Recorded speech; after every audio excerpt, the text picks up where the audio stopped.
Are you ready? I'm ready. Have I shown you the cover yet? No. Okay. I want to see. Are you ready? Yes. Okay. Oh, I love it. Yay, look, Oh, there yes. you are. Forward by Oh my God, I'm totally forgot.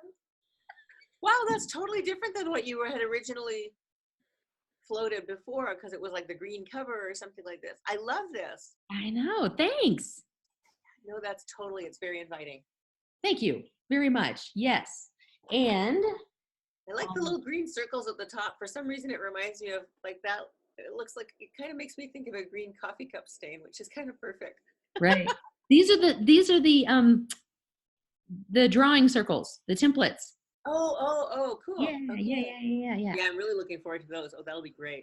I know. Those are going to be announced soon. Yeah, I'm working with the manufacturer that will make them available all the time, so no one has to wait. So yeah, and then of course we have your beautiful foreword. Thank you for all your kind words. You're so sweet.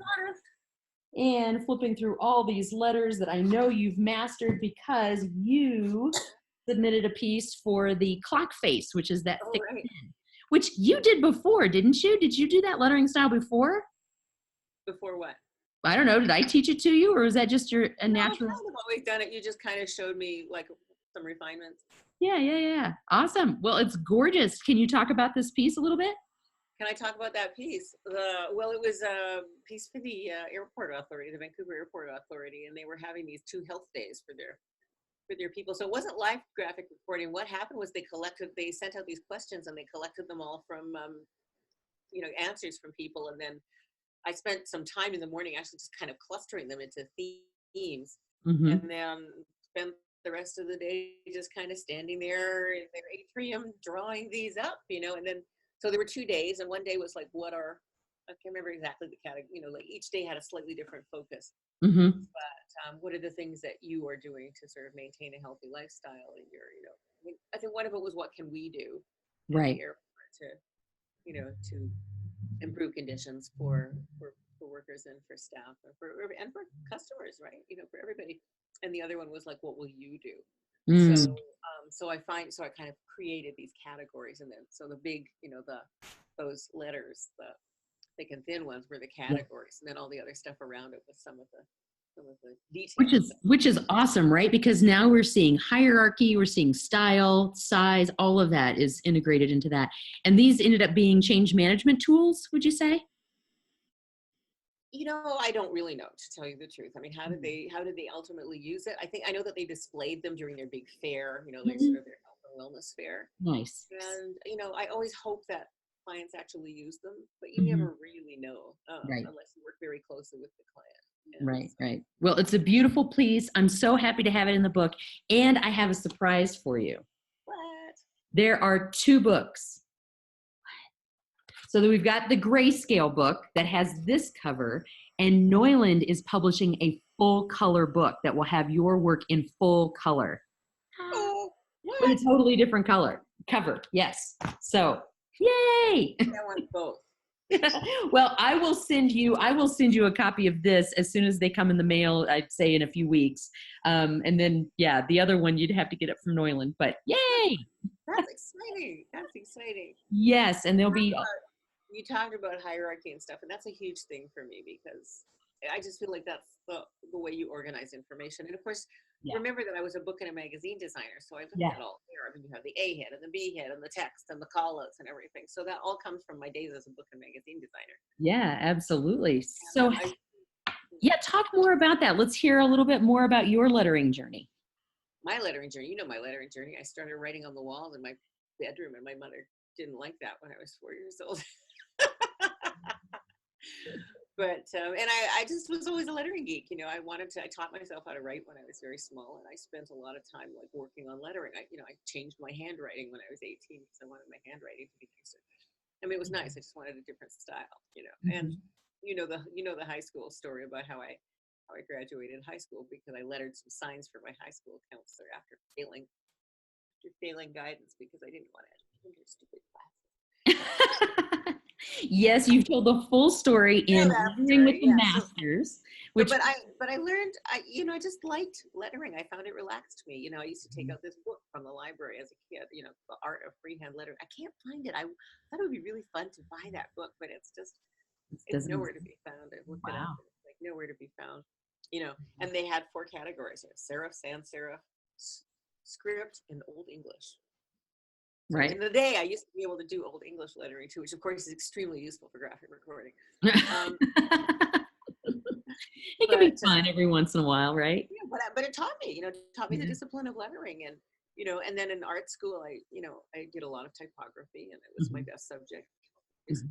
In fact, I think I got a typography scholarship. Oh. So, and my exams all my exams are littered with like alphabets on the side, when I finished the test, and I was just like, what am I going to do? And I doodle, and I often doodled alphabets. I know 3 alphabets, English, Hebrew, and Greek. So, you'd see like all these like, Hebrew alphabets and Greek alphabets and English alphabets. It's just my thing. It's my geeky thing. Yeah. Um, and um, and then as a graphic reporter, it kind of gave me a bit of a leg up, I guess, because I already had the lettering piece. But as I said to you, and as I said in your foreword, what you have in like massively that I don't have is that you're systematic about it. Like you learn a letter form and you practice it and you master it, and I just kind of keep making things up along. And that's fine, right? Because we can master a letter form, but until those letters come together to make they really don't have any meaning until they come together, right? And so you have a natural ability to do these letters. I break it down for those who just want to pick up a marker and say, how do I use this again? What kind of letters can come out of here? And so Right. just try to Well, help and that's people huge. feel more comfortable. Yeah. That's huge. I'm looking forward to your book because, it'll have those things in front of me. And I use a lot of those letter forms. I mean, I use a sort of a modified version of Neuland, the Mm-hmm. Neuland Mm-hmm. cats a Mm-hmm. lot, Mm-hmm. but it's not quite right. It's like my modified version of But it. that's what Neuland hand is. I mean, when Rudolf Koch, when he designed that, he designed it to be used for type, and then since the 1920s, calligraphers and sign painters have been modifying it for their use ever since. So yeah, there's all kinds of different ways to do Neuland hand. Yep. Yeah, yeah, and it would be, but I'd like to be more like get the consistency. There's like, Sure. especially in curved letters, because the straight letters the curves are always like. And see, it's funny, and I'm a curvy person. I can't make a straight letter to save my life. Your work is impeccable. I'm like, I can't do that. So, Straight letters are easier, but yeah, but I mean, also your sign painter, I love, and I use it a lot with my brush, the art markers and stuff like mhm, this. But again, just to have the examples in front of me so I can kind of go, how's that supposed to look really? really. The architect's writing. I mean, I love that. That's just so neat. Yeah, it is. And we all have a different hand. So they're all going to look slightly different coming out of that's what I love about teaching is I'll teach a whole room full of people. And you know this, you saw this, you were in my class, 2 years ago or a year ago, and you all had the same markers, you had the same materials, and look at just the variety that was happening in the room. Yeah. Yeah. Yeah. And of course that's what happens. I mean, that's because as you say, I mean, like, which is why, sometimes people, I mean, especially when I was starting out, people would say like, well, I really like the Grove style. Can you do sort of like a Grove style? I said, I can't. I can't. It's not my handwriting. It's not my hand drawing. It's not my style. Like, I like it. I admire it. I respect it. It's really neat. And it's, it's well conceived and everything like this. And my hand will not do it. Mm-hmm. Well, And and I think I think that the secret is how do we find our hand, right? How do we find our style? And you yeah. certainly have found that with every single kind of marker that you use, right? Well, finding our style anytime, being able to, it's funny because this photography course that I'm taking next week, they want us to write an artist statement. I'm like, artist statement, holy shit. I don't know what to say. Like, I look at my photographs and I don't see any consistency in them except that they're colorful, and I'm like, what is the through line? What is the through line? Like, what can I say about it? And I always had that problem in, even in art school. I looked at my work when I exhibited at the end of the year and I was like, where's the consistency? People have a style. Some people just do the same subject matter for their whole lives. But, and some people have a style that's instantly recognizable. And I just thought, oh, God, my style's not recognizable. It's just all over the place. I think my graphic recording style is recognizable these days, Mm-hmm. but Yeah, sure. I'm looking for that. Like, what is that?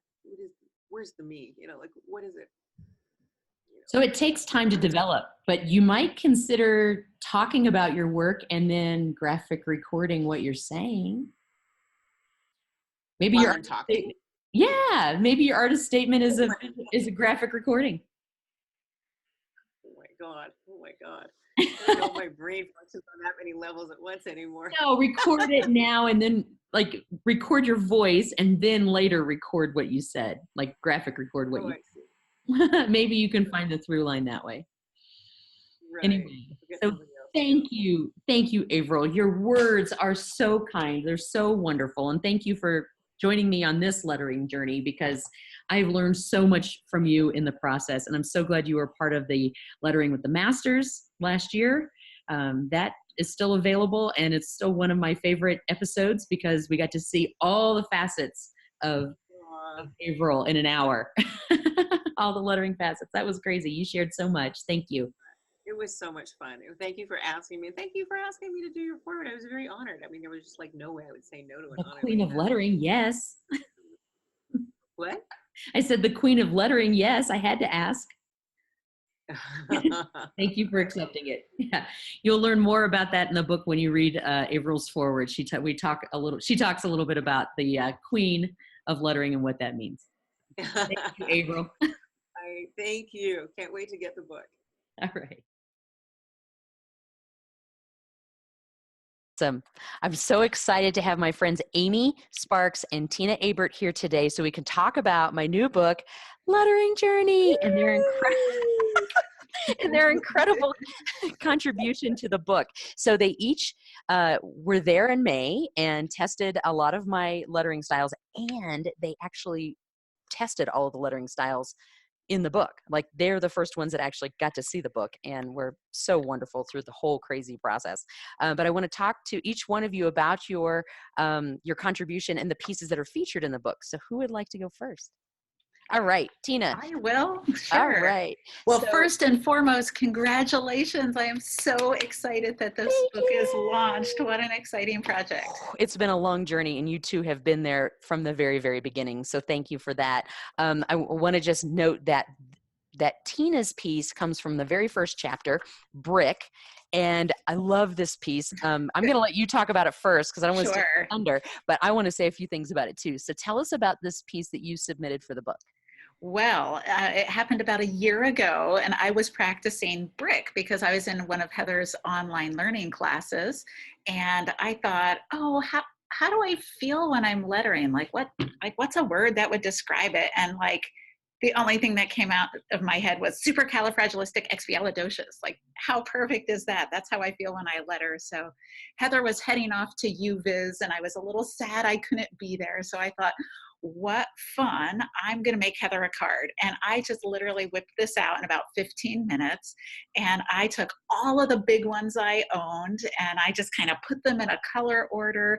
And I cut some paper and taped it together, and I just Z-folded it. Mm-hmm. And I wrote on a curve, supercalifragilisticexpialidocious, and just had a great time doing it. It was just so much fun.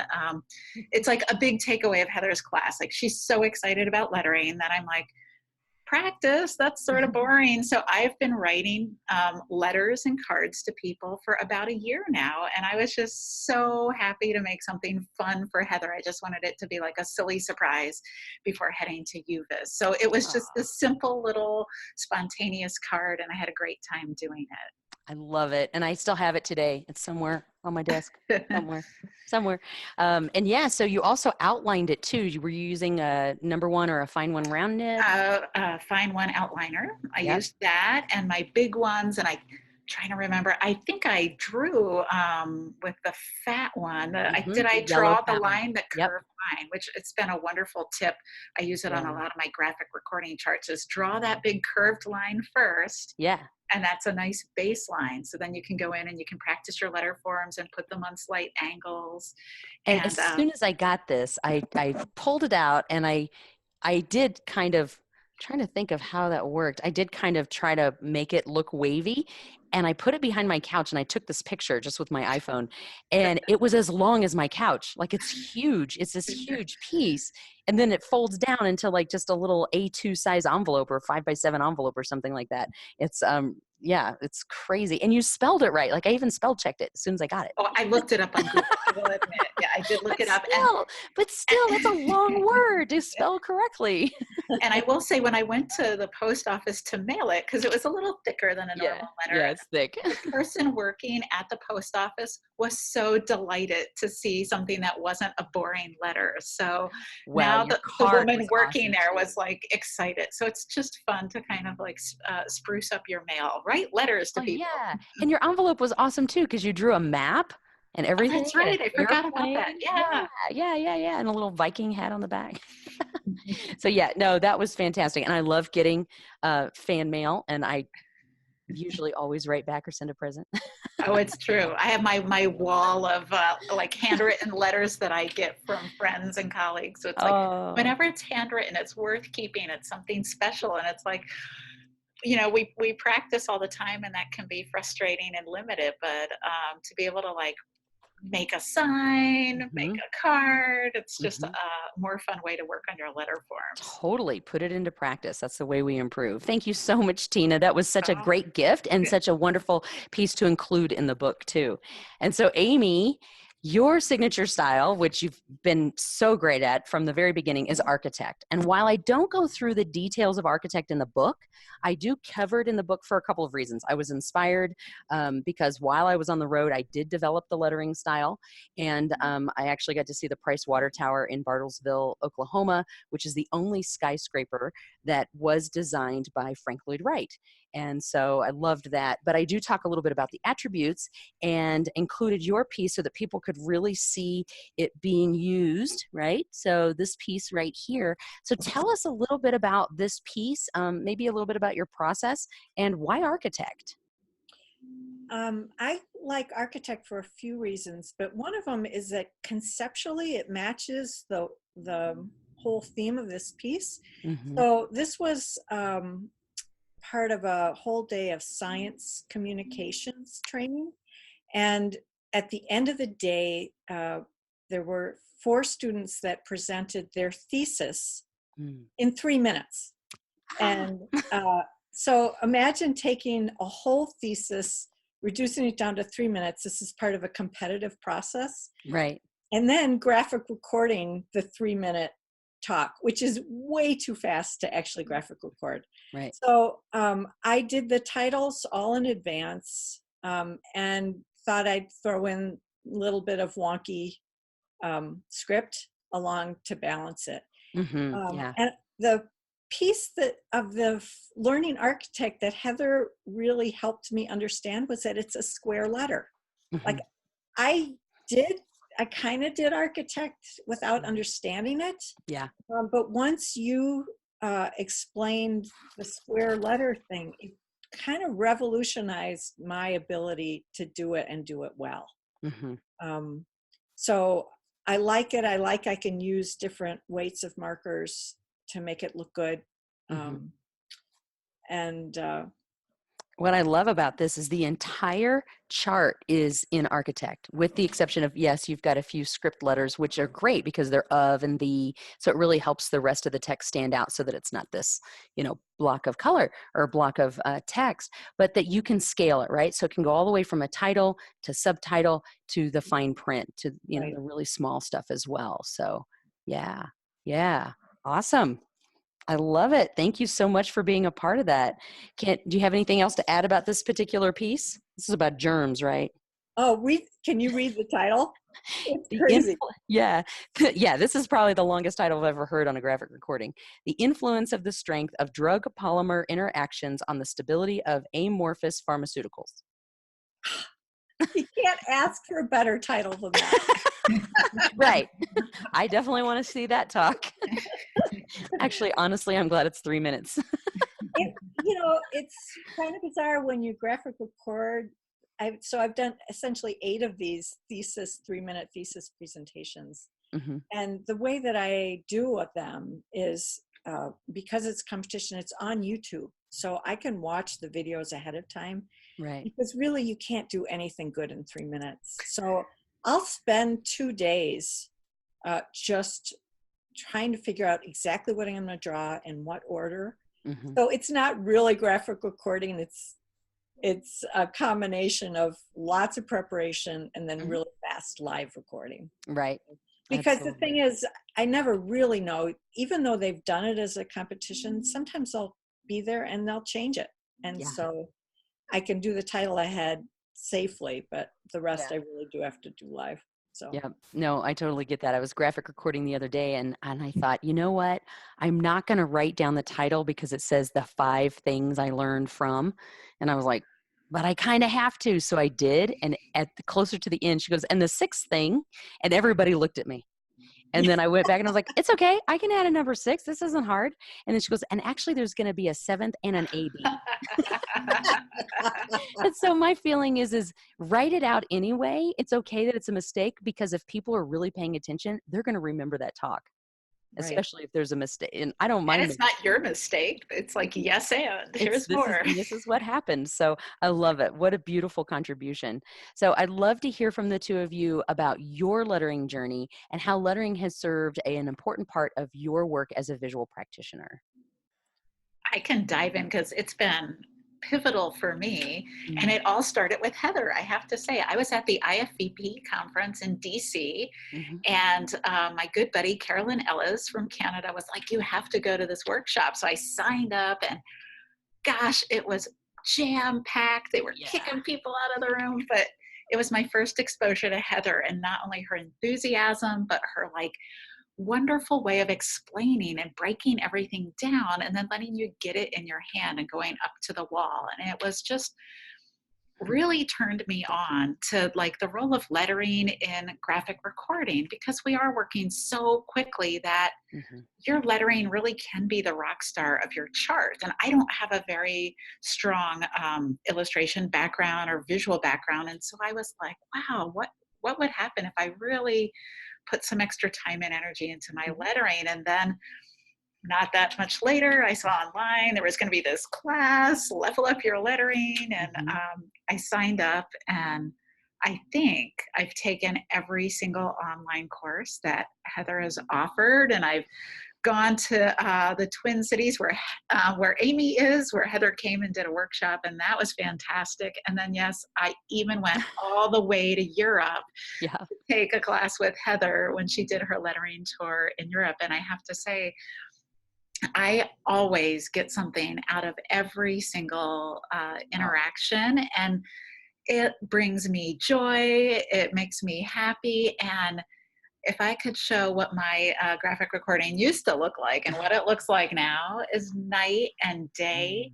And I always get comments on my lettering, and I look at it and I see how much work I have to go and how much I can improve. But Sure, we all do. it's been a critical turning point for me. And so it's that combination of you put in the time. Heather once said, like, well, how many hours have you worked on that hand? And it's like, okay, well, it really does take time to really get it in your hand and get that muscle memory. So when you are live recording, it's in there, and you know what to do, and you know what size it is, and you know how much space to allow, and you can write on a curve because you've practiced it so many times. That's right. So it's been just a key piece of my work, and immediate results. I mean, I can see improvements so quickly. Yeah, well, And you're a good honestly, study. it's just so much fun because like Heather brings this like joy and energy to it. And I suck that in. And that's why I'm totally stoked for this book. And I can't wait to like have a copy of my own.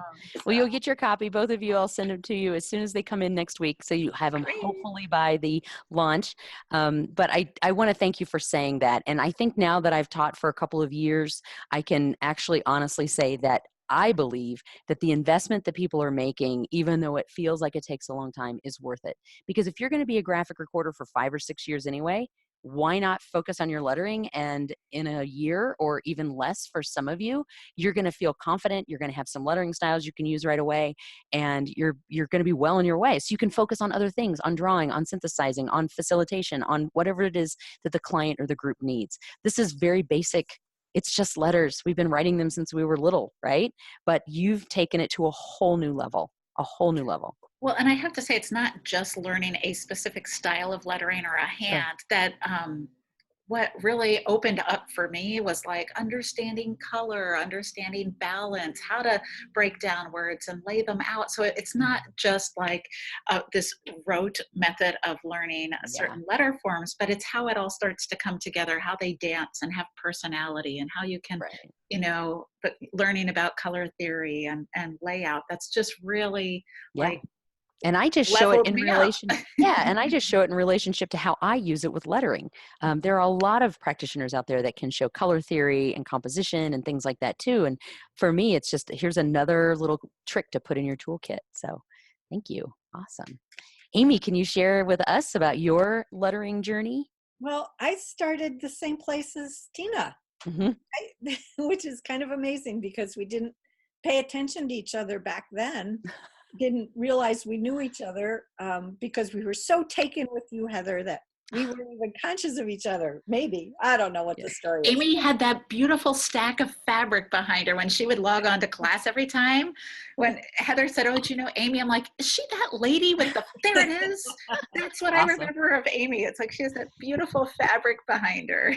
You know, I have not been as diligent about practicing as Tina, and she's right when she says her lettering has changed from night to day. But so I don't, other than architect, I'm not sure that I have any of the styles perfected, but it's still made a big impact on my lettering. Like bits and pieces of these lessons have sunk in a way that I told this to Heather once, and she looked at me with this blank stare. Really? That's all I've taught you? But one of the things she taught me when you make a C is to you know, put a little tail on the top of it. This little serif, on the top. For some reason, when I put that little tail on my G's and my C's and S's, it makes me feel happy about my letters. It does something to, you know, close up an open space. And then learning double stroke, first stroke, there've just been all sorts of ways that I've been able to integrate what you've taught me without necessarily making my letters look like your letters. Right. No one's letters look, I mean, none of our letters look alike. We could be working in the same style and our hands create different marks. Yeah. Exactly. So you've given me permission to take the pieces that work for me and integrate them. So I've gotten more intentional about sizes and colors and improving my letters. And I do still practice quite a bit. Sometimes it really shows, and sometimes I'm just writing so damn fast it doesn't matter at all. But same here. So it's I'm continuing to learn and continuing to play with like Romans and try and get those forms deeper into my head so that I can change them. So yeah, it's been fun geeking out with all the different markers and learning how to make an S, 10 different ways, so that I can finally make an S that I'm happy with. Yeah. And wait, you picked a hard letter. That's a tough one. But, I mean, if you can pick a hard letter and feel good about it, it changes the whole chart in a way, especially because S is such an important letter. So yeah, exactly. I'm so grateful for the both of you on so many different levels. And I want to tell the rest of the viewers a little bit more about the lettering journey, right? And so this lettering journey is really just about when I left DC and all the letters I found in the gap year that I took to create the book and to create the Let's Letter Together website. But it really started in Austin. Was the first time that I taught a basics of lettering, and Amy was there. That's where it was. It wasn't DC. It was Austin. Was the And you first. also were in DC as Yeah. well. And then right after the election, and I left. And as I was thinking about this book, I put together letslettertogether.com and the Unlock Neuland Markers. And as soon as I put that out, I launched it. And I think maybe a few days later, I launched Level Up Your Lettering Online. It was the very first online interactive class that I was going to offer. And both of you signed up. And I was so excited because I had heard of both of you, and I actually knew Amy because we took a lettering workshop. We took a sign painting workshop from Mike Meyer in Mazeppa, Minnesota, which was awesome. I highly recommend it. And if we can someday get Mike Meyer just to teach lettering just to visual practitioners, that would be a dream come true because he's an awesome teacher. Right? And so Amy and Tina and I have been lettering for a while. Amy brought me, along with Lisa Troutman, you brought me to the Twin Cities where I taught, and that was in 2018 was last year. Mm-hmm. Yep. And Amy and I went to Denmark together and went to UViz and shared a flat after the conference. And so, you know, both of you have been such a huge part of my lettering journey and giving me confidence that I can keep going and that what I was offering was of value, even when I didn't believe it. Right. So you're constantly giving me that. And I feel like we've we've produced this book together. And then we also have traveled to study with Carol DuBosch. We went to St. Louis and we're planning our next trip to go hang out with her and study with her. So you've really helped me see what's the height of where I can take people because you've risen up to my level and then pushed me to go beyond. And in some cases, especially with some of the lettering styles you guys do, I'm like, I can't do that. I can't be as straight as the two of you. You two are both like straight lettering people, and I'm all curvy and wonky and crazy. And I'm like, how did you come out of this? Which I then think still proves that you're not trying to copy me. I'm just trying to show you these tips so that you can take this, you know, and make this your own. So thank you so much for being such a huge part of it. And I'm looking forward to seeing what we create next. Thank you. I'm so excited. Like, congratulations on the book. It's like a giant birthday party for the book. It kind of is. Yes. So I hope everybody else will join me in this celebration and continue this lettering journey together. Thanks, guys. Bye. Welcome, Ben. I want to thank you for being a part of my new book lettering journey. Oh, that is awesome. I love that. You're so sweet. And I'm so excited to feature your work, not just as a contribution, but a co-creator of the Niagara chapter, which is on page 36. Yeah. I was tickled and honored to participate. So yeah, thank you for inviting me. Well, absolutely. So as we were traveling across the country and we get to Niagara Falls, I kept thinking about those old postcards that do that little swirl with the fills, and who is the king of the fills but Ben Tinker, of course. And then you did the, the lettering with the masters last April, I think it was. Is that right? Yep, last April. And that was all about fills and faceted letters and 3D. And so would love for you to talk about your contribution to the book and your process. And I can take these pages and put them in digitally as you talk about them if you want. Okay. Yeah, because I know that you don't have them right in front of you. And yes. Do I? So Okay. So can you talk to us a little bit about your process of deciding how to fill a letter? Perfect. Yeah. So let's start with that. The explore the possibilities. So like, honestly, the big thing for me is the inspiration, right? So what's the topic? What is the purpose of what you're generating, right? Are you just simply graphic recording in real time in the moment? Do you have some studio time?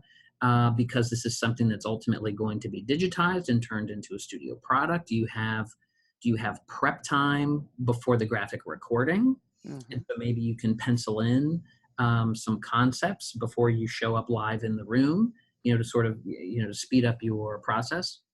So, but what I really like to do is when I'm in that discovery phase with a client is to really understand what they're trying to evoke, what the feeling is. Are they, do they want to be focused and generate outcomes? Do they want to think big picture and, and blue sky and green field? Mm-hmm. And so that helps me understand, sort of what it is that I'm going to focus on and the kind of feeling that I can potentially create with some titling and with some sort of, title-sized lettering. Yeah, absolutely. And in the front of the chapter, I talk about like when would this be used, and it's definitely the wow factor, right? Right. And it's slow and involved, and that's why this is an entire chapter of how to fill these letters, right? Exactly. So yeah, you're taking all that inspiration in before you even do this, and so you're talking about really doing this sort of as a studio piece, right? Before you even walk into the room, right? At least right. the title. Right, exactly. Because Yeah. of the time commitment that goes into it, and because you're going for the wow factor, Yeah. You got to be careful that it doesn't look completely thrown together. Right. You can't. So just taking a chance live, you can do that. But if this is something that's going to be around for a while, you're really looking, for that wow factor. You're going to need some design time. Right. So you're talking about really exploring all the different ways to do this, maybe coming up with a couple of different lettering styles and then sketching out fills. So for something like this was your final piece. I love that you chose Miami because, this is all about what cities and things like that. We're looking at several different drawings. Were there other drawings kind of behind this too? Maybe pencil sketches or something? Yeah. So so some of those are, as we were putting the book together, I did some snapshots of sort of some sketches. The Explore the Possibilities is a snapshot of some sketches that I did in real time as we were talking, as I was talking that through, right, with the client. But then for sketching it out, as you're thinking about the inspiration, as you might imagine with a fill, if you know you're going to go the direction of a fill, you need to make sure that you're using a lettering style that lends itself to the kind of fill you are looking for. Right. And so I started to play around with that. Right. So when you're on that page that's titled Make Notes, what I was doing there was, looking for a style that was indicative of Miami in this case, right? So something that had a little bit of an Art Deco to it, but I also wanted to make sure I had enough real estate to put in, a great sort of picture.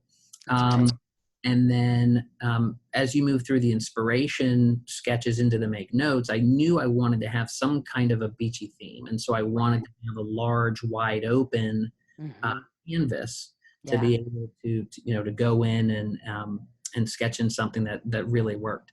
And so I was looking at things like the X height.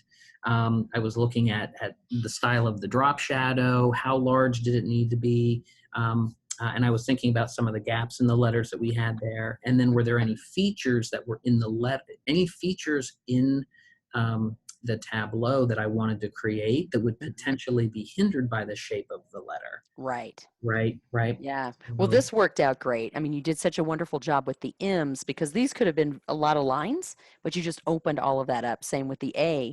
And compositionally, being able to put this in the right 1/3 of the image is really helpful to be able to give that spacious look and feel to all of these throughout the entire letter. Yeah. You did create a lot of sky and landscape.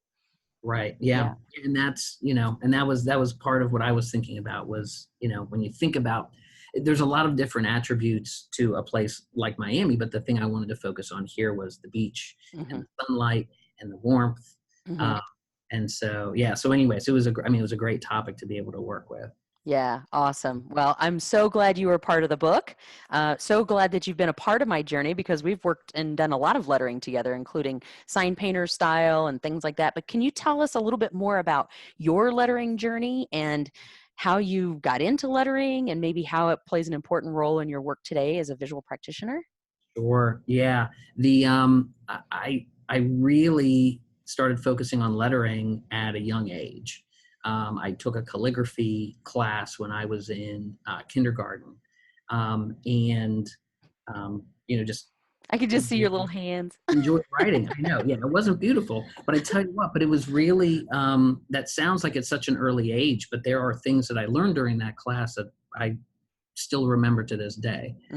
In terms of angle and holding the pen Anyway, so I'm not going to drag you through every year of school, but that's but then coming through into my professional life. I worked in real estate development for a couple of years, so I actually did some architectural sketches. Nice.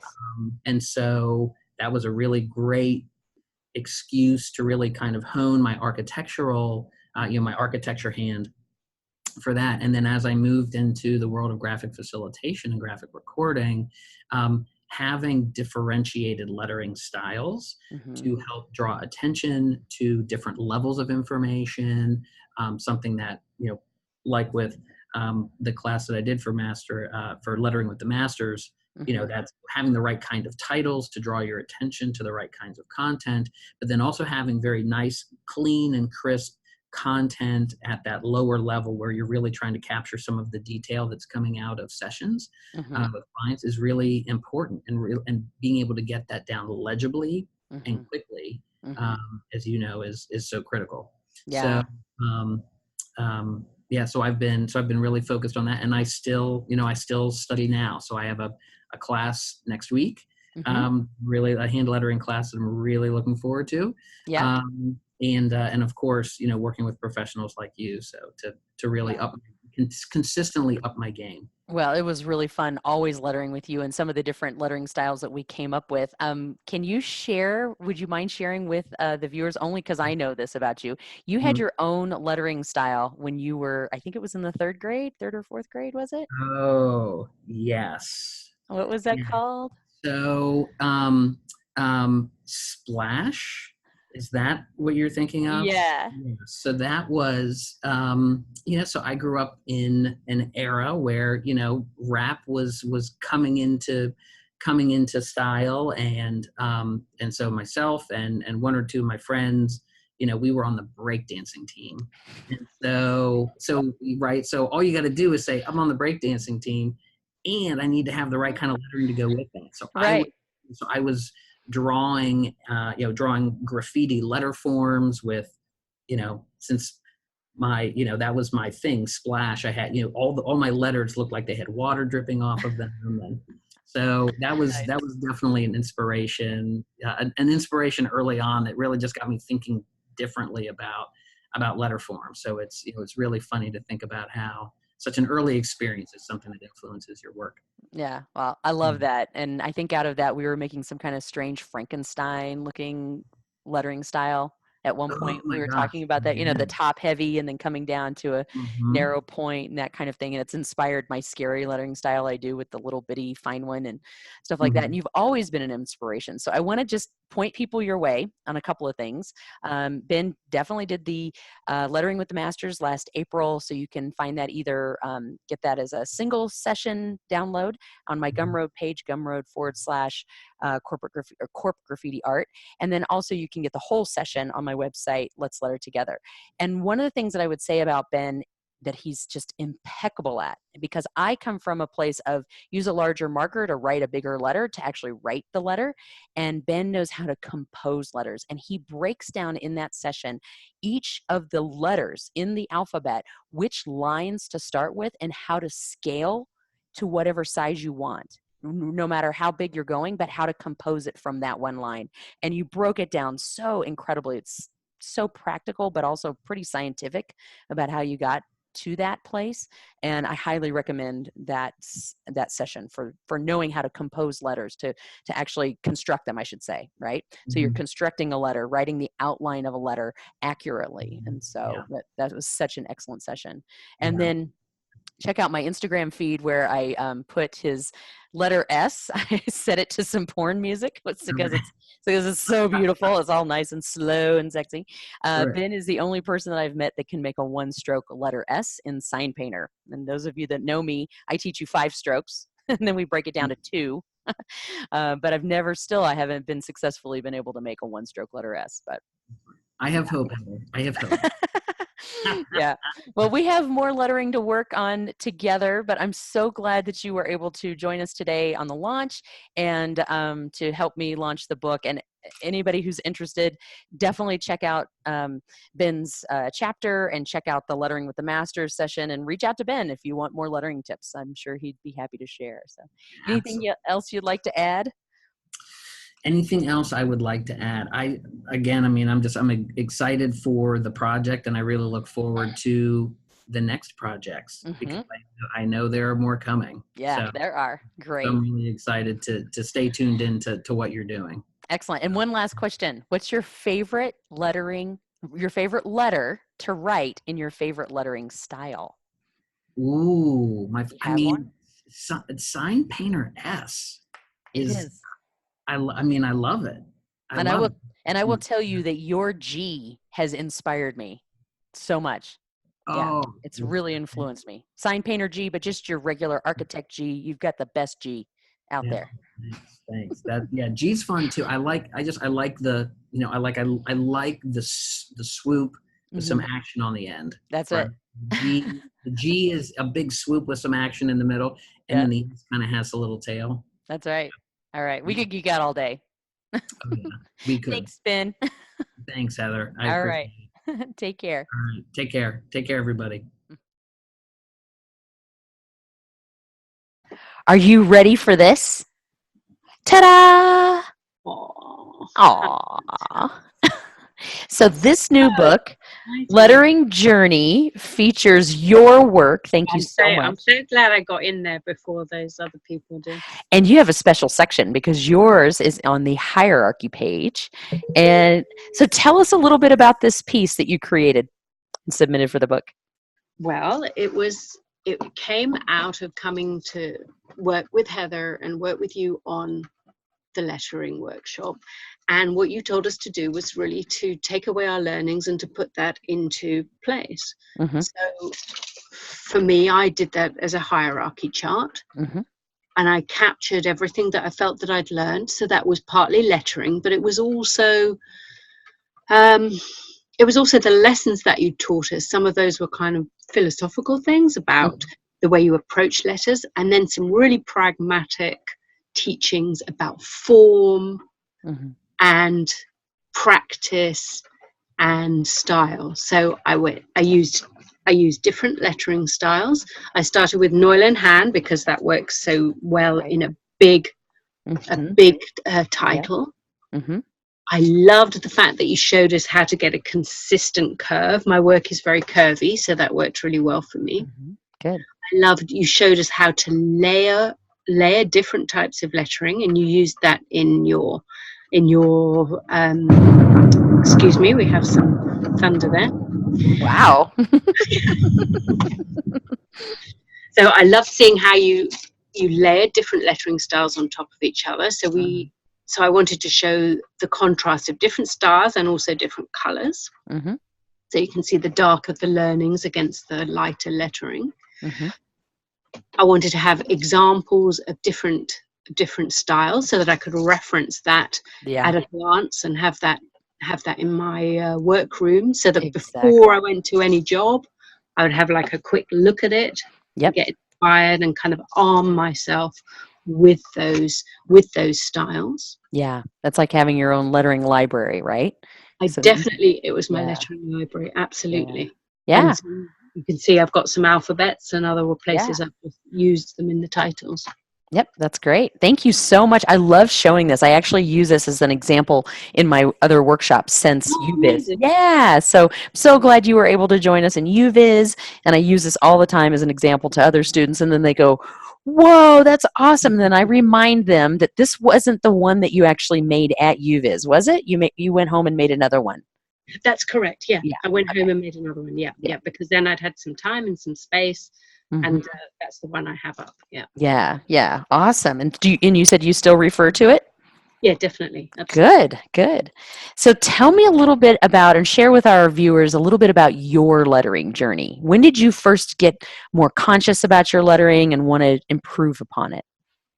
Well, I didn't really know much about lettering, so I obviously just would use bigger letters for titles and smaller letters for smaller parts. And then I heard about you. I heard about you on a message on the Facebook group. And then I saw that you were doing a lettering course in Copenhagen with the UViz. And that really just put a seed into my head.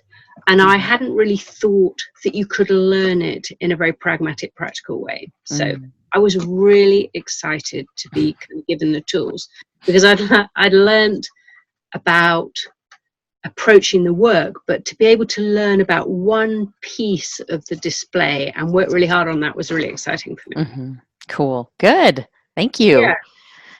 So then I think, when I came and I learned from you, then it was, the focus was to learn three styles and do them really well and have them as a foundation of my work. And the difference that it's made to me is that I now don't have to think about lettering in the same way that it took up a lot of brain space before. So now I know that I can get a sign painter title down. I know I can get a Neuland hand title down, and I can do the handwriting for the smaller parts. And I don't really have to think about that. So when I'm going really fast, that is a whole area that my conscious brain doesn't have to be tied up with. So I've got more room for the important tasks of listening to what's going on.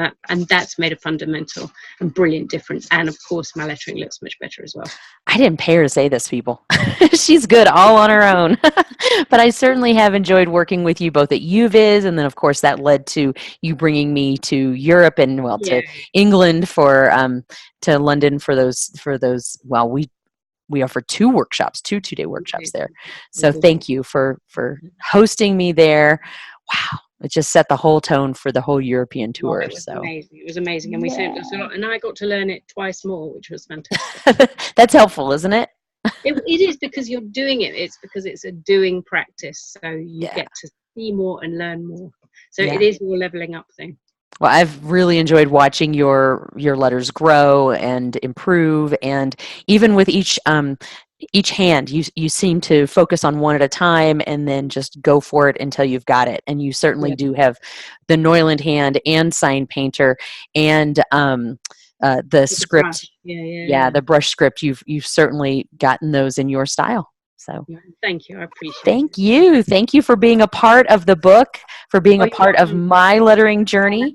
And I look forward to lettering with you and seeing if we can do this again in England next year. Yes, definitely. We will do it. All right. Anything else you want to add? No, that sounds great. All right. Thank you, Caroline. Thank you. All right. I'll send you your book soon. Yes, very exciting. I'm very excited. All right. Bye-bye. All right. Lots of love. Speak to you soon.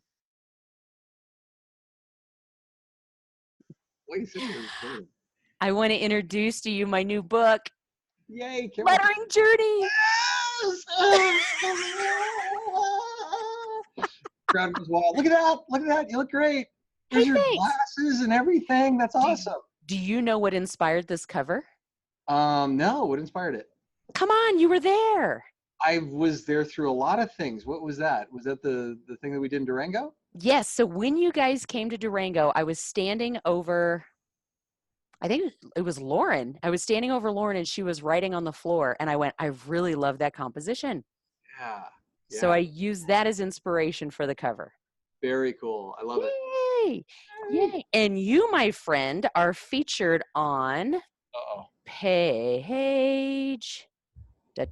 Where are you? I thought you wanted to show good examples. I did, and you're on page 107, pal. Ooh, nice. I do like that. I know you talk about the piece here, but do you want to talk a little bit more about it? Yeah, so this one was really, really cool. So I don't often get a chance to do day-long one-chart graphic recordings, but based on what the client wanted, it was a necessity in terms of what was there. And one of the things that I've been experimenting with is the idea of a ribbon. And actually, this is almost embarrassing to see because now I'm doing things like with loops and twists and things like that. Sure. The idea of just like one combining, unifying element that runs through the whole thing. And what I got from you on this one, Heather, was right in the center is the homelessness intervention. Putting that in Neuland hand, starting with like yellow and then layering orange and then orange and then red on top of it to get the gradient effect. Cool. But it started with that and then, you know, doing the black line on top of it. That is so, that's neat to see. Thank you for Cool. Well, thank you for being a part of this. And I have a couple of questions. So this is black. This is a big, is it black? And we'll have a color version that we're going to show on screen and all that jazz. But this is black. Is that correct? Yeah, that's outliner black. Mm-hmm. And what did you use? Did you use a big one to create that? I used a 50 millimeter for that guy. You put outliner ink in a 50 millimeter? Yeah, did you not? That's awesome. No, I'm just curious like how that is. So now we know that can be done. Yeah. Cool. And then the white, what did you write with the white? So that was with the Molotow 4 millimeter round nib. Mm-hmm. Yep. Which Cool. I still think just show up really, really well. Yeah. Mm-hmm. Awesome. Well, thank you for being a part of the book. Your copy will be in the mail soon. Thank you. I can't wait to get it. And I would love to hear you if you have anything you'd like to add about your personal lettering journey.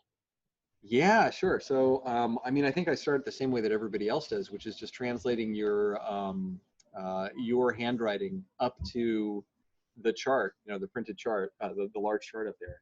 And then I actually got some really good advice from Tomi Nagarote from the Grove, where she actually said, you know, slow down and round out your letters. And she taught me kind of the principles of basing letters on a circle. And so that was the best piece of advice I got until I met you, and you've just taken lettering to a whole new level. Oh, you're sweet.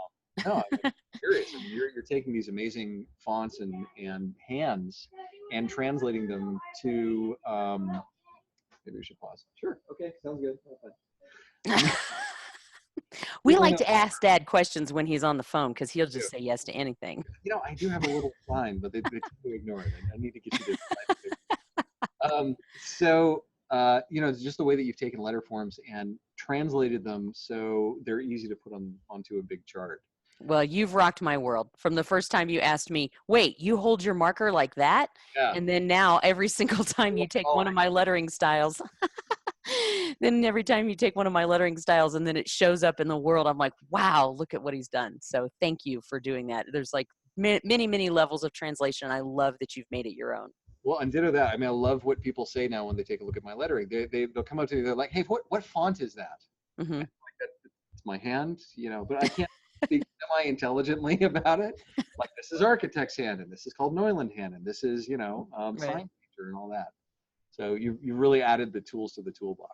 So thank you. I appreciate that. And I appreciate you being a part of my lettering journey because you were there from the very beginning. Aww. So is that it?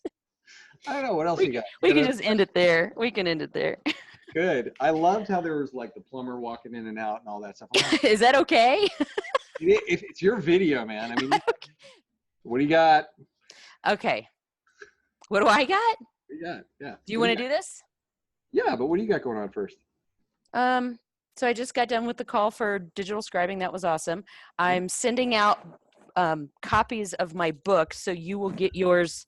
You know, I honestly don't know when you'll get yours because there's just like there's like 5 stacks of these that I have to tape up and get to the post office. And then I have a question about this packing tape. Have you used like this? Yes. So this is from Sticker Mule. Have you ordered this? Not from Sticker Mule, but I've played around with you know, printed packing tape before. But do you lick it? No. I mean, you could. Do you lick it? I mean, you could. I guess you can lick anything if you wanted. Yeah, sure. Go ahead, lick it. Yeah.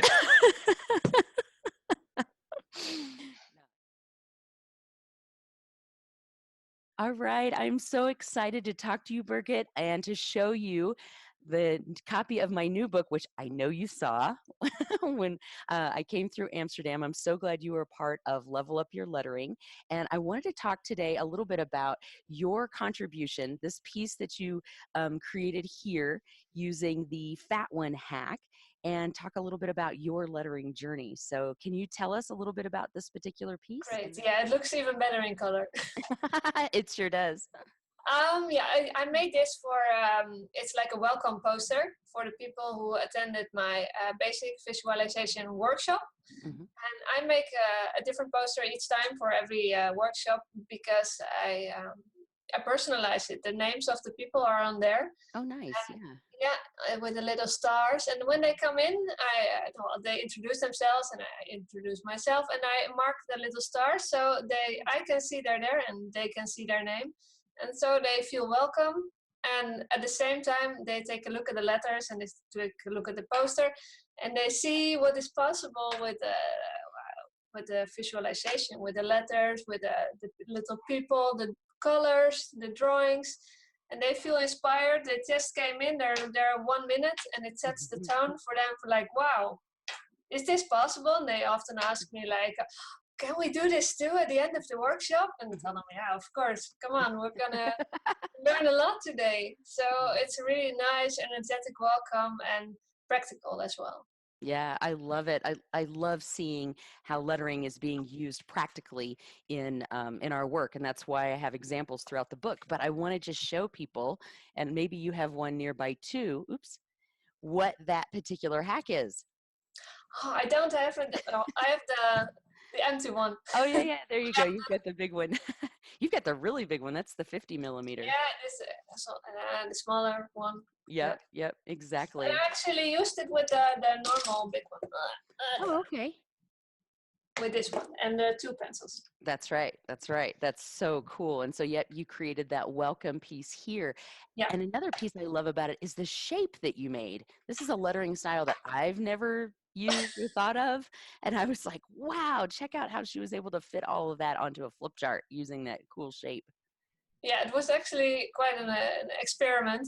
Mm-hmm. I just had this vision and was thinking, wow, I can try it. And then it quite worked. I'm not really happy with the W in the beginning, but it's okay. You know what I think works about it is the W looks like the M. And while I usually don't create W's and M's where the middle part doesn't go all the way down or all the way up, this really works in this case because you've got space there. If it went all the way down or went all the way up, all you would see a bunch of lines and it wouldn't be as readable. Yeah. Actually, I tried it when I started because I like it if it goes all the way. But because it filled the whole space, it didn't look as good. So this actually works. Yep. And I did it with the pencil lines first. So before you trace it, you can see if it looks good or not. That's right. And then ink it in to really define the shape. So I loved it. And when you sent it to me, I was blown away because it was like, I think it was last May that I taught people the technique and then said, if anybody wants to be in the book, then send me work. And when you sent that to me, it was such a wonderful surprise. So thank you for being a part of it. I was hesitant to send it. I was thinking, well, come on, it will not be good enough, but I will send it anyway. I think most people felt the same way, but you know me well enough to know that when people share their work, I get really excited, right? I love to see what people do. Well, thank you. Yeah, wonderful. So can you tell us, share a little bit more about your lettering journey and how lettering is important to your practice as a visual practitioner? Yeah, well, okay. I started this work 6 years ago, 6.5 now.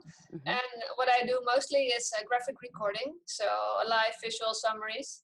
And in the beginning, when I started, I was like, well, it's mostly about the drawings and I have to draw really well and so on. But when I was looking at my work and the results of the day, I was thinking, oh, come on, it looks so ugly. And come on, I have to make better drawings. But actually, I didn't need to improve my drawings. They were okay. I have a very basic style. I needed to improve my lettering because these were very inconsistent. And wow, the more inconsistent they are, the messier it looks. So that's when I started to really take the time to improve my handwriting. So just, muscle memory, repeating, slowly getting, you know how it works. So yeah, and it really paid off because in a year or so, my handwriting started to become, well, more legible, more consistent. but still I was not really happy. When I saw other people's work, I was thinking, oh, this looks so nice, much better. And then I started taking the time again to develop more of my own handwriting, and not just improving the one that I had, but really like reinventing one. So I always tell my participants, like, you don't need to stick with the handwriting you have. You can reprogram your brain. Just that's right. take the time, go slow, and really print in the new shapes of the letters that you want. That's so right. that's what I did for myself, and now I'm quite happy. Can still improve all the time, of course, but now when I see my work, I see the nice drawings and the nice letters, and it's a nice, clean look. So I'm quite happy with that. And it looks like you have some examples of your work behind you. Are these the practice pages from our Level Up workshop? Yeah, it's the Pinegram with the what's the name of the sign painter? I think. Yeah, exactly. It looks great. Yeah, I put them up because they were in the drawer. But sometimes you need to take out your work just to not only admire them, but also to look like, oh, where can I still improve, and to investigate the letters. But this one I just like, especially the left one with the left, right? Yeah. One with the big Z in the middle. That was a really nice exercise. So, yeah. And that's what's behind me here. Yeah. So this was a version of mine the other day, and I went, you know what, I'm just going to put that and use that as a backdrop for a little while and see what happens. And by creating some of those letters that we've never created before, that's where we can also find our own unique style as well.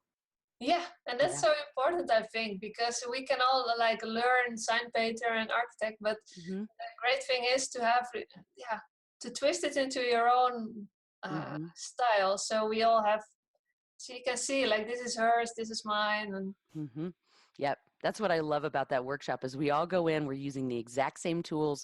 We're going through this exact same exercises. On the end of day 2, you all walk away with a completely different lettering style.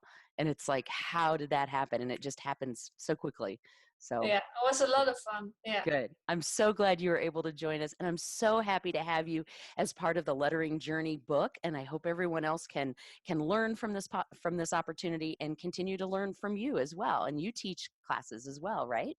Yeah, it's a basic visualization classes just for people who want to take drawing into their work, onto the workplace. And it's really fun because I have people from like teachers, trainers, but also like a very business-like environments, managers, administrative assistants, just people who want to communicate in a extra way instead of talking, writing, and drawing. So. And where are you located? I should have asked that in the beginning. Where are you dialing in from?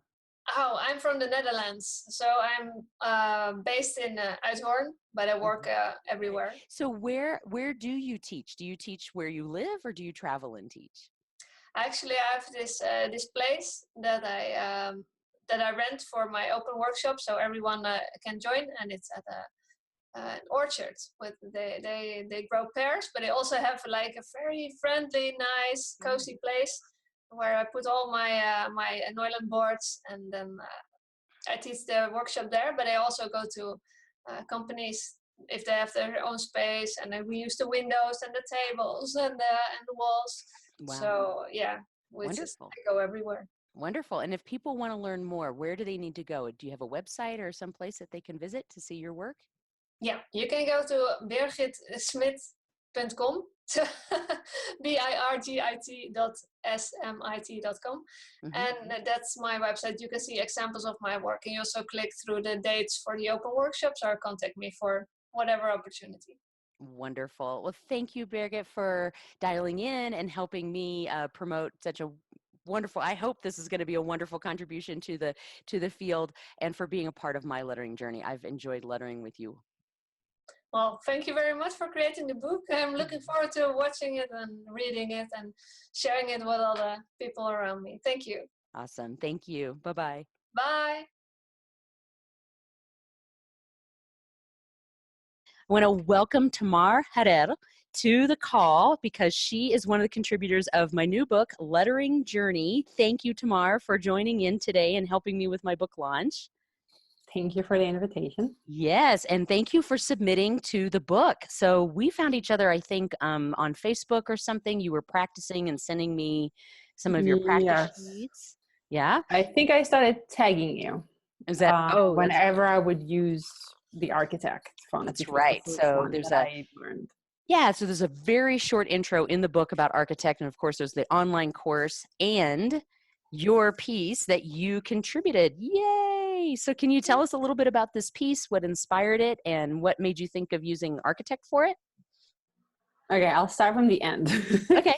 Because that's the easiest answer. Yeah. What made me, what inspired me to use Architect was it was the first lettering style that I learned, and this is basically just a couple of weeks after I completed the online course. So I was very much excited about it, and I was using it everywhere. Mm-hmm.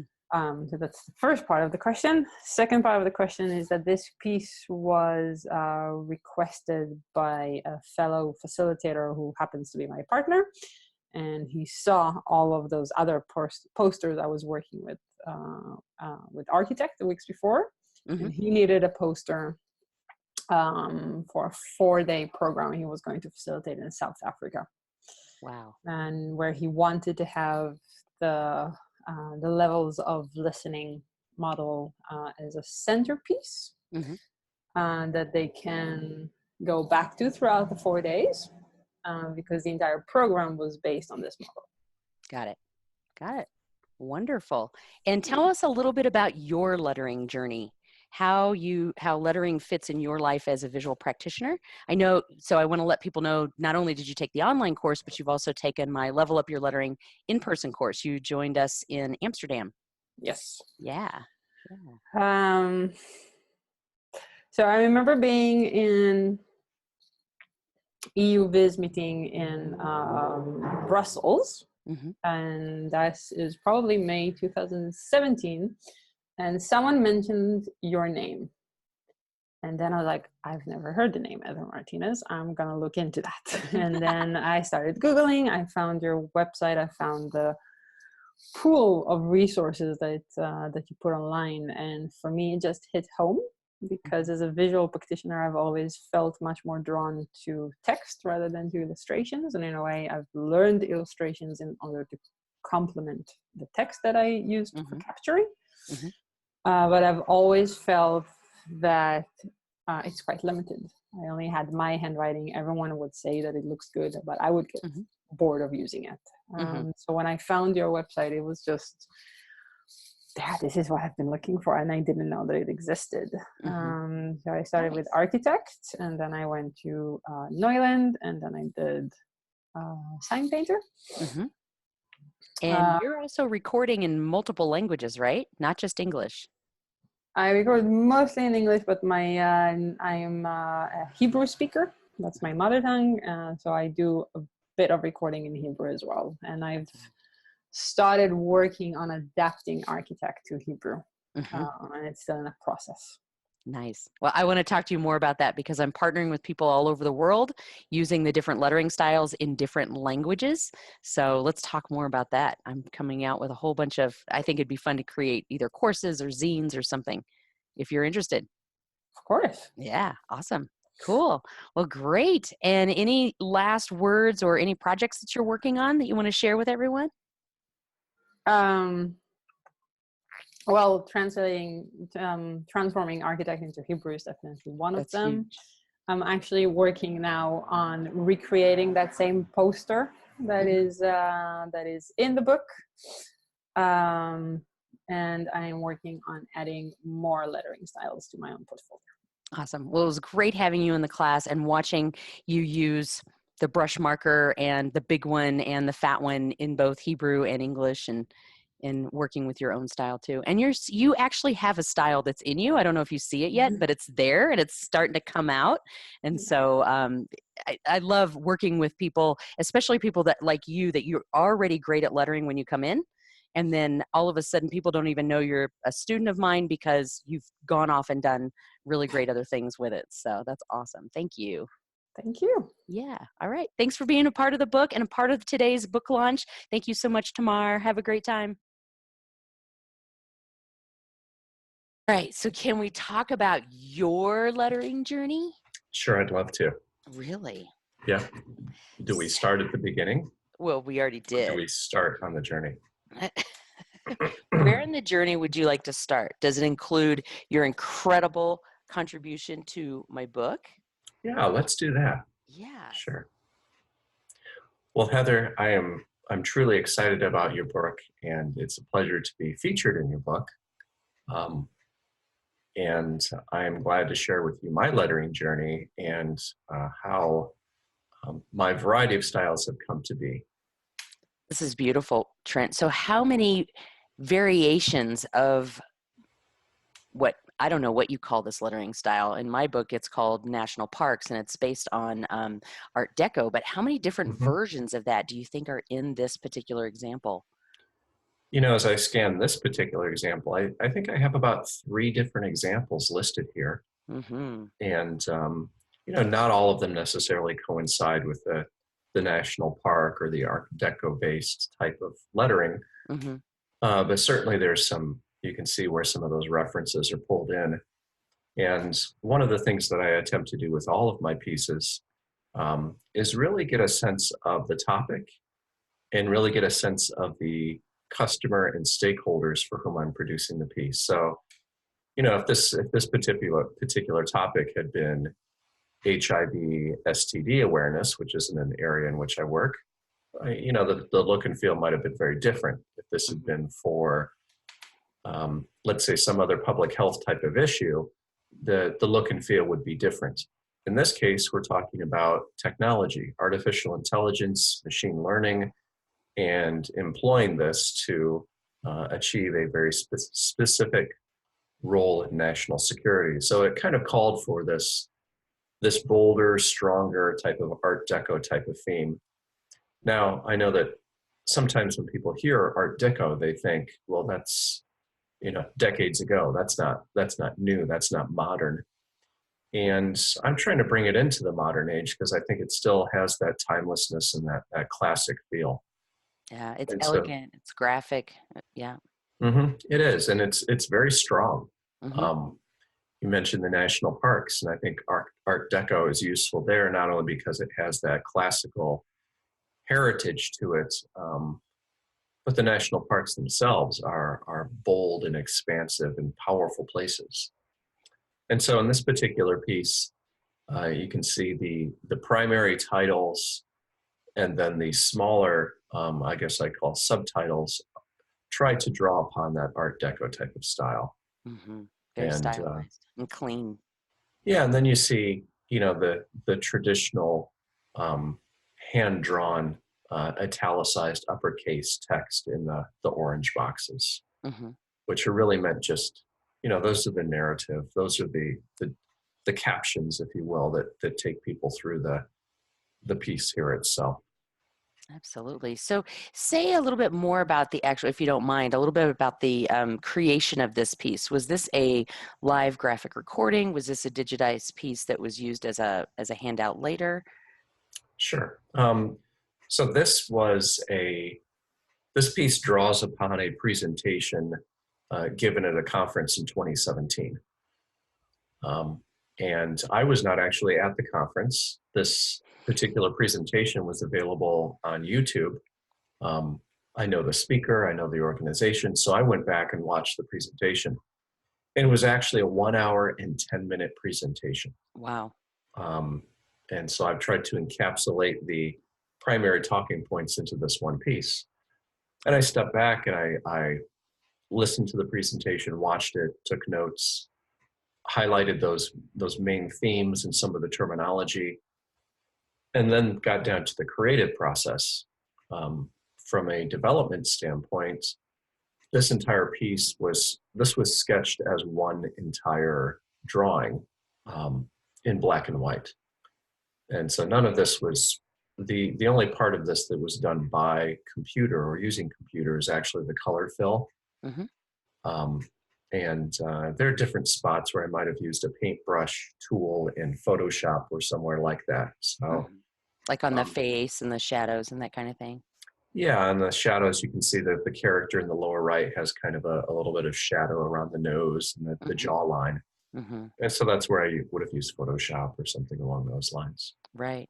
How wonderful. I love the way that your brain works. I love how you break the box and use layers. I can imagine this being, well, I can imagine it being black and white because it's black and white in my book. Yeah, there it is. Really, it's grayscale.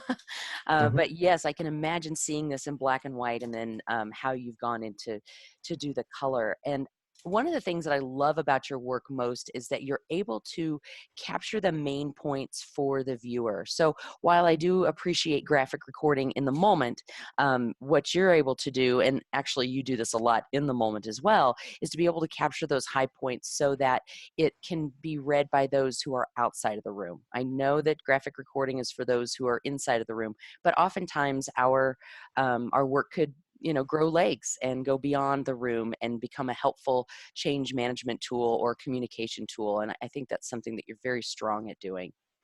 Well, and with this piece in particular, it has grown legs. This was produced post-event and has been distributed now. Nice. The speaker himself received a copy of this, and so it has grown legs and gotten into other people's hands and on their computer screens. Wonderful. I love it. I love it. Excellent. Anything else you want to say about this piece? I think the other thing, we are all our own best critic or worst critic. I think if I would have gone back, I'd actually reduce some of the amount of wording here and bring in some more visuals and some more imagery. We've got, I guess I'm counting maybe 10 or 11 or 12 different instances of text or text boxes. And there are probably a couple of those that could be magnified or replaced through visuals, through graphics. One of the things I did attempt to do is really establish some flow throughout the diagram.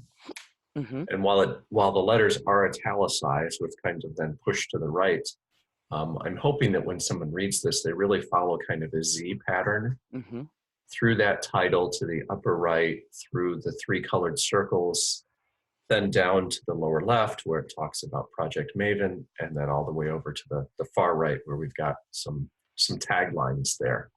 And so I hope that kind of effect has been achieved. I think you do that. I think you do that with the title and then seeing the faces of the different characters and then that movement. But then my eye doesn't want to leave the page. It doesn't just end in the lower right, like the Z pattern you're talking about, because you have so many diagonals happening. My first pass is definitely title, and then it goes to the upper right, and then down to the left, and then down to the lower right again. But then my eye keeps wanting to come around it. I think it's a wonderful balance between text and visuals, because it is highly visual, and the text itself is all very important text. I can't imagine pulling any of these things out, actually. Well, and that's part of my subliminal wizardry, is so that people do not leave the page. They're just going to stare at this. Right, exactly. It's mesmerizing, right? Anytime you have something coming from the center. I know I have. How could I ever look at something else ever again? I might as well just hang up my hat. I don't need to read the rest of Heather's book. I'm going to stop at this page. It's on page 81. Oh, well, page 82, not going to happen. See what's on there. Aww. Probably something else I wrote. No. It's the next chapter. Here we go. So in the book, you are featured in the chapter that I call National Parks. And as soon as I got to, well, not this national park, this is actually Arches National Park, but Ray and I visited several national parks during our visit across the country.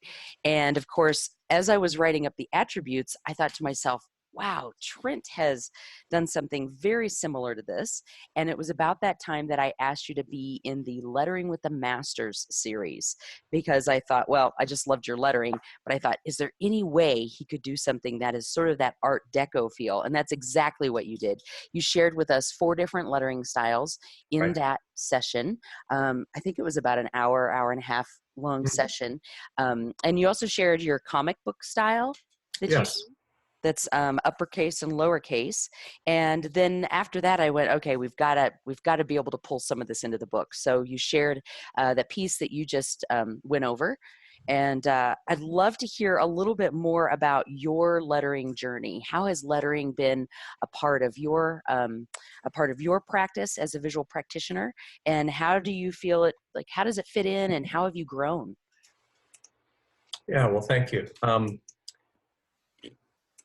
I started my journey in graphic recording really around 2002, and it was kind of dabbling in the field and learning more about it. And it wasn't until 2006 where I actually went to an event where someone was graphic recording. And I got to talk with her, and I said, I've been doing this, on my own and kind of randomly for a while now. And she really exposed me to the industry, and that there were other people who do graphic recording. Mm-hmm. It was then around 2011 that I started doing work full-time as a graphic recorder and a graphic facilitator. Mm-hmm. It's at that time that I became familiar with the Grove. Mm-hmm. And because that was one of my first resources, I actually started to emulate their lettering style. That's what I knew. And I'd like to share with you an example or two from that time period. Let me find one here for you. Now, when you talk back about your 2006 experience, was this with Diana Arsenian? It was, yep, yeah. With Diana. And so I've got an example here that I think kind of emulates that style. Mm-hmm. And it's just a little snapshot here, a portion of a chart. Yeah. But you can see in the red, especially the red colored lettering and the blue colored lettering, mm-hmm. really an attempt to kind of emulate that Grove lettering style. This may not be the best or most accurate example, but it seemed to fit, with my hand and the way I think and the way I sketch and draw. Mm-hmm. And became a way for me to letter rapidly when I am graphic recording. So, and just to geek out for a second, and I love the way that you are emphasizing those keywords with color and size. So hierarchy, size, hierarchy, color. I'm curious, what marker are you using for the black and then for the color? Sure. So for the black, I'm using the Neuland FineOne or FineOne, mm-hmm. the small mm-hmm. pen-sized marker, mm-hmm. with the round tip. And then for the red and the blue lettering, I use the Neuland brush tip markers. Wow, you make the brush tip look so good. Nice. So that was, this is an earlier example as part of my lettering journey. Mm-hmm. And then I'd like to share with you then a more advanced version. Sure. And something that I just completed recently that I think is a nice variation, is a nice example of different types of lettering. Mm-hmm. Okay. And so you saw an example where I really tried to use that native Neuland hand. And since then, I've really made an attempt to bring in other styles. The example you're looking at here is actually kind of crazy. There's so much lettering going on and different lettering styles that it's not my favorite piece. It's not well organized. But if you want someone to spend time looking at a chart, this might be the one. There's a lot going on here. There's a lot of bullseyes. Even though you've drawn a bullseye, there's a lot of bullseyes on this page, right? Yeah, I could have been much more intentional in That's just right. picking 2 or 3 lettering styles. You've got some cursive at the top there in red, mm-hmm. and then in that yucky brown color in the middle. We've got some outline there with that funky G mm-hmm. going on there and the word language. Yeah. We've got some all caps that are just basic all cap lettering. Right. A little bit of the Grove style there with some of the italicized. So there's some crazy stuff going on in this. You got a lot happening. This is sort of your exemplar of lettering styles. Well, I stopped counting after 7 different lettering styles here, but I'm guilty of it too. Exemplar might be a loose word, but It's an example. Here's another one. Nice. Where I've really been intentional in trying to communicate through a few different lettering styles. You know, there were some that were just kind of, I think lettering not only is used to communicate a topic, you know, obviously, but lettering itself can take on a character and a tone and a feeling. Yeah. So along the top, you'll see a core competency, you know, simple black italicized lettering, making the world is a little bit bigger and in a different color, and then a better place.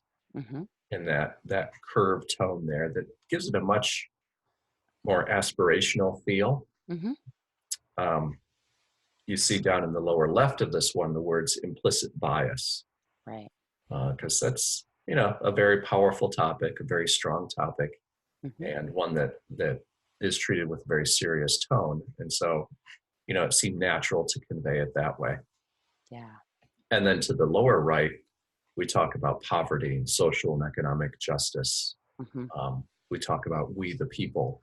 And so, you know, there's a lot of tonality throughout this piece. Absolutely.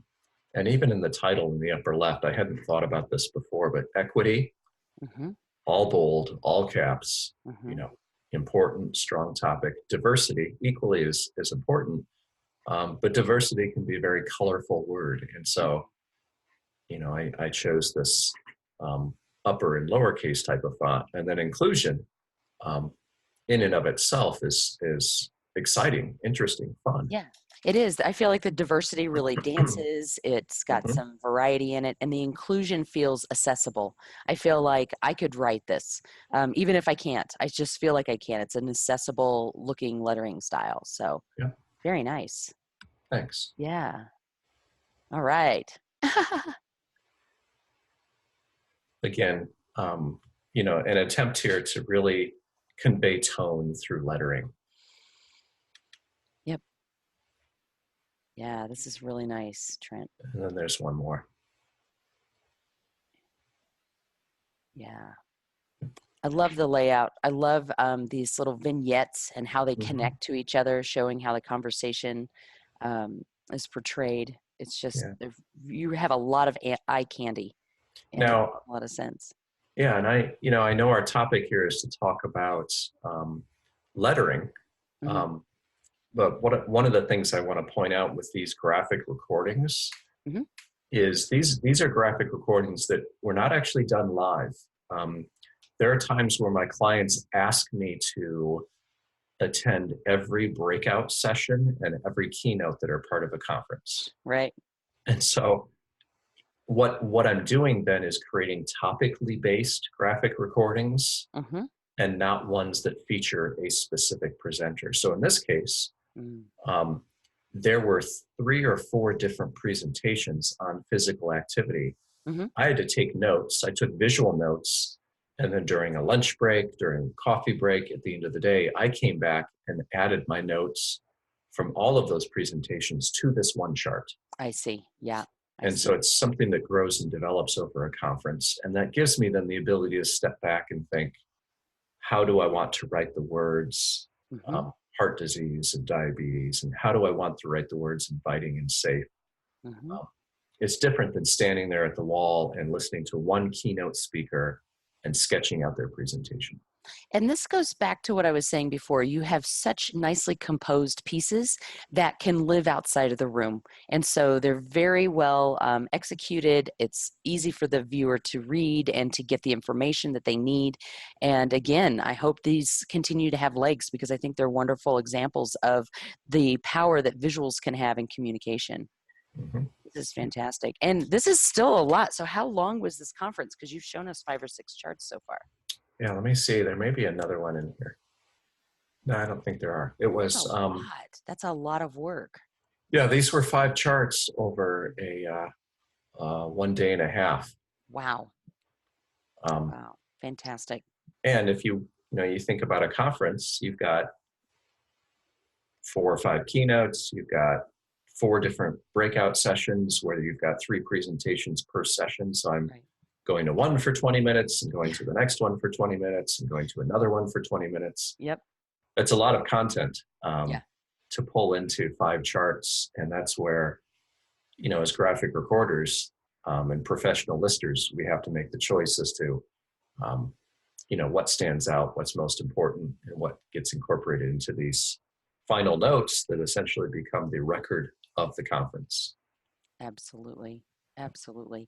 And I think it's great that we're talking about this. I mean, yes, we're talking about lettering, but just like a letter doesn't have any meaning until it's in relationship to itself, our work as visual practitioners, we have to pull in all kinds of different skills to be able to pull something like this off. It's so much more beyond lettering and drawing. I mean, we're talking about synthesizing the information down to what are the key topics, composing that so that it looks good and is assimilatable, if that's a word, for the viewer, and brings value to the client in the kind of message that they're trying to convey.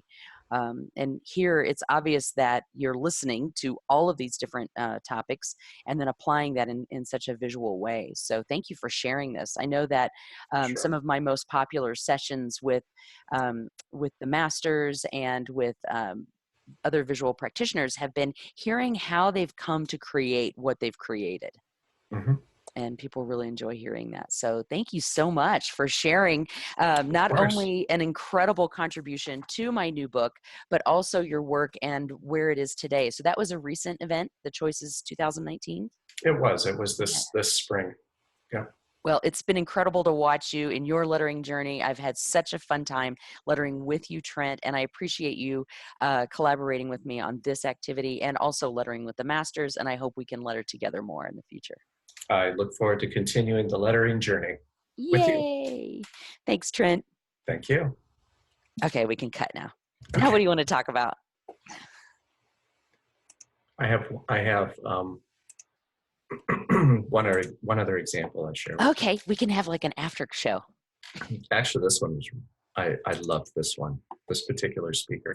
Are you gonna show me are you showing me a spoof? Okay, I have to do a share screen thing. Where share there, share this dude. Wow. So their conference colors were this lime green, Kelly green, hot pink, and red. Now I don't know how I end up. Well, how did they choose those colors? I don't know. I always end up with events where it's like, let's get the ugliest color combination possible, or a color combination that's never going to show up when I go and try to photograph it. It's going to be 303 blue and 503 yellow, and right. I'm gonna have to take forever doing this, photoshopping it. But this guy was so cool, and he just talked about everything that has to do with like accountability and leadership, and and maybe you saw this on Instagram. His quote: "Attitude is like peeing your pants. Everyone can see it, but only you can feel it." I'll have to find champagne or cake or something like that. Party hats. Lettering party hats. Those Perfect. would be easy to make, right? That'd be fun. So so how does that work? Like, do I create a template that people can just print out and then cut and then put on their heads? I mean, an 8.5 by 11 doesn't seem big enough. How did, got any ideas for design? It could be, imagine like if you had a headband and you had a letter on the front of it. Yeah. So like you could have a letter H on the front of it. Oh, I like that. And then, so how would you then attach it? Would it just go under your headphones? Staple it. To your head? No, you could staple it in back. So it's like a ring. So you'd have to cut it. Right. All right. So say one half of the paper is for your letter and the other half of the paper. What about people who have high volume heads? It could be an 11 by 17 piece of paper. I know, but not everybody has that. I get lots of gripes from people that go, "You always do 11 by 17." And they say it just like that. Or they could be a piece of flip chart paper. That's true. You cut a strip and then you hold it up and figure out where it connects in the back and then staple it there. can you get 22 inches around your head? I don't know. I've never measured.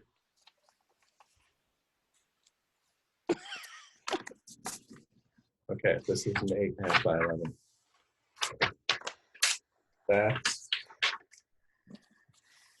That feels like halfway. I have headphones on. It might be able to reach. Plus, you could just tape it to your head. I think I am, what's 8.5 on 11 by times 2? Is that 23? Yes. 8.5. I think I'm 24. Oh, yep. So I'd have to use a piece of bookshelf paper Gonna have to work this out again. and just cut a strip. Our letters would be easy. Right. Sandra would have to make one with an S in it. Then you take the remaining paper and you fold it in half, Yep. and then you cut out your letter, and then you tape it to your piece of paper, Mm-hmm. and then go like that. Perfect. I think we've just started something incredible. Yes. Well, that everyone will start doing now. Well, I hope so. That's going to be that's part of the party. That's Maybe what I'm gonna have people do that at meetings and conferences now. Here's our instead of icebreaker. name tags. Yep. We don't want to forget who you are. And so when you call on the people, are you like, hey, T-Dog? Hey, Big D. Here That's we go. perfect.